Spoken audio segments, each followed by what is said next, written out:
Alléluia, alléluia, gloire à toi Seigneur.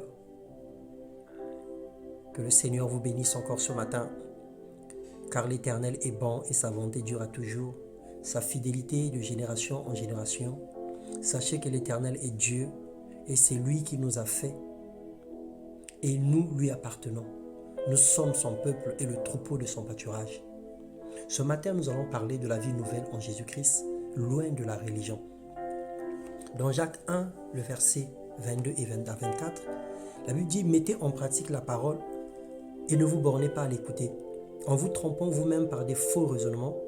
Car si quelqu'un écoute la parole et ne la met pas en pratique, il est semblable à un homme qui regarde dans un miroir son visage naturel et qui, après s'être regardé, s'en va et oublie aussitôt quel il était. » La marche chrétienne est un mode de vie et non une religion. Jésus-Christ est venu appeler à la repentance des cœurs humbles, c'est-à-dire au changement des mentalités. Il est venu changer les cœurs en accordant sa grâce à quiconque accepte son offre.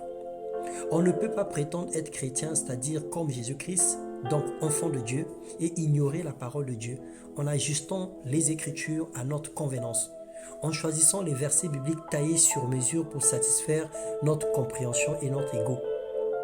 L'homme qui regarde sa vie dans un miroir naturel et qui après oublie comment était-il est un religieux. Les religieux connaissent la parole à la lettre, ils les récitent, mais aucune applicabilité dans leur vie.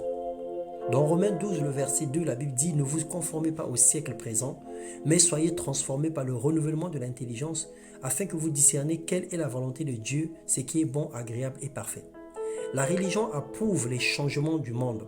Elle tolère les avis des hommes. Dans la grande majorité, elle adapte son langage en fonction du siècle présent. Elle a même peur de dénoncer certaines choses, dans la crainte de voir les bons des églises vidées. Et malheureusement, c'est le cas aujourd'hui. Dans Jacques 1, le verset 27, la Bible dit « La religion pure et sans tache devant Dieu, notre Père, consiste à visiter les orphelins et les veuves dans leurs afflictions et à se préserver des souillures du monde. » Alors autrement dit, un véritable enfant de Dieu ou véritable chrétien est celui qui aime son prochain comme soi-même, qui se soucie des pauvres, des orphelins, des veuves et qui marche selon la parole de Dieu, loin des mauvaises compagnies, loin des livrogneries, des excès de table, loin de la débauche et toutes les choses semblables. Alors le Seigneur nous conduit dans une relation personnelle avec lui. Il nous veut en tout entier.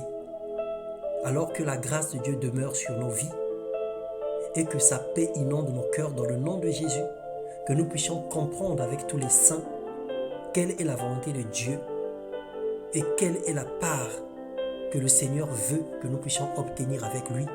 Dans le nom puissant de Jésus, soyez puissamment et abondamment fortifiés.